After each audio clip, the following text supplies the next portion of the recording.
trumped-up charges and kangaroo trials. There's no law against a second or a third or a fourth political party in Kenya as it is now.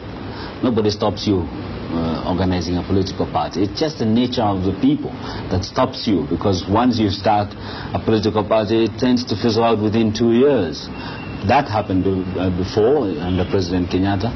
I don't know that I can say that it will happen again, but the people, by and large, want to oppose one another within one party, like it was traditional to them. You know, the old system, the African system, where you argued under a tree until you exhausted all the arguments and a consensus emerged. And once that consensus emerged, everybody sort of toed the line. This is a traditional outlook of the Kenyan people. I think it will tend to hold. Manyua Wayaki is Kenya's foreign minister, the equivalent of our Secretary of State.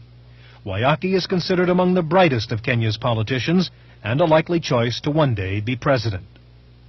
Wayaki is a member of the dominant Kikuyu tribe. Jomo Kenyatta was a Kikuyu, and in fact it was the Kikuyu tribe who led the revolt against the British. But it has also been the Kikuyu and the revolutionary leaders who got most of the land after the Mau Mau Rebellion. And in spite of Kenyatta's heroic contributions to Kenya's modern-day stability, he was not above charges of corruption.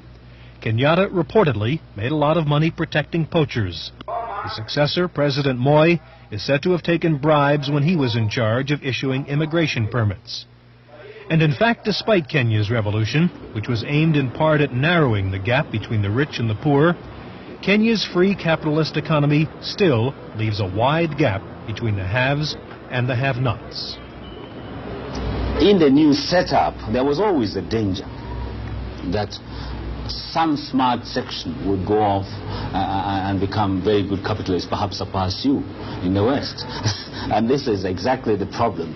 It is true that there is a sector of our people who are extremely wealthy. There is also true that there is a sector of very poor people.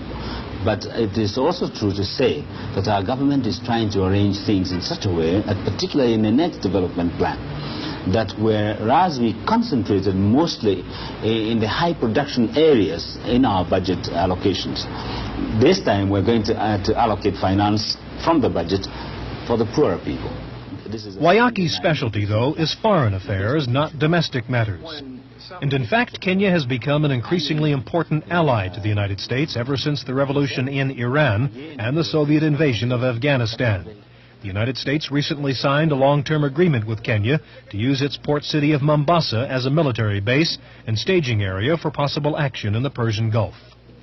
But relations between Kenya and the United States have been shaky over the past few years, largely as a result of American support for Kenya's enemy, Somalia. The United States has backed Somalia in its war with Ethiopia ever since Ethiopia became allied with the Soviet Union. But Wayaki is not worried about Soviet designs in East Africa. Well, the Russians designed theirs, I think, according to Marxism, Leninism. Now, who was Marx? He was a European living in London or Europe or someplace. Lenin was a Russian living in Russia. They have no relevance to the African mind. If you tell our people here, they can go on the platform and try it if you like. Tell them about Marx and about Lenin. They might easily think they were colonialists. And whenever a person is going to come and tell us, the moment he looks like the former colonial masters, it's fortunate that he doesn't come up because Marx is dead and Lenin is dead. But if they were to come up and ride on a soapbox and start talking to our people, they will say, well, this is another way of getting back here. This is another way of taking our land away from us.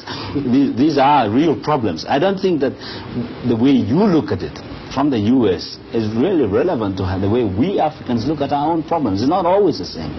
You're tuned to a different wavelength from us. You tell us that the Russians have a design, but you tell us in the context of East-West confrontation, not in the context of what is good and what is bad for Africa. You decide for us what is good for Africa. You don't want us to think for ourselves, isn't it? You think that all these communists are going to come to Africa and they will rob you of your raw materials and your markets and all. These are the things that are motivating you. But do you think that the African sees those things exactly like you? Because if you're so concerned about these things, let's be honest with each other. Why is it that you're concentrating most of your investments in Southern Africa, about which you know we're very sensitive? Why is it that you as multinationals are still pouring in money, despite this movement in the States, which is growing here, into South Africa, where there is not colonialism, fascism? Now, the scale is communism versus fascism. This is in the African mind, and this should be told to the American people honestly, by people like ourselves, because we have no axe to grind. We're not. I'm a friend of the United States. So many of our people here are friends of the United States, and you ought to be told the truth. That as long as you are going to support what is evil, racism in Southern Africa, in the sense that you're going to support them by investing, I mean, we keep telling you not to.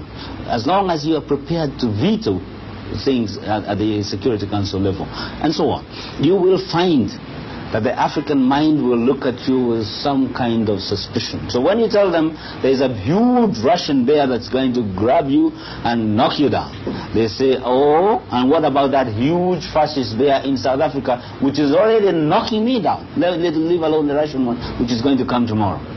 Racial discrimination was, of course, the motivating irritant that led to the Mau Mau rebellion here and the ouster of the British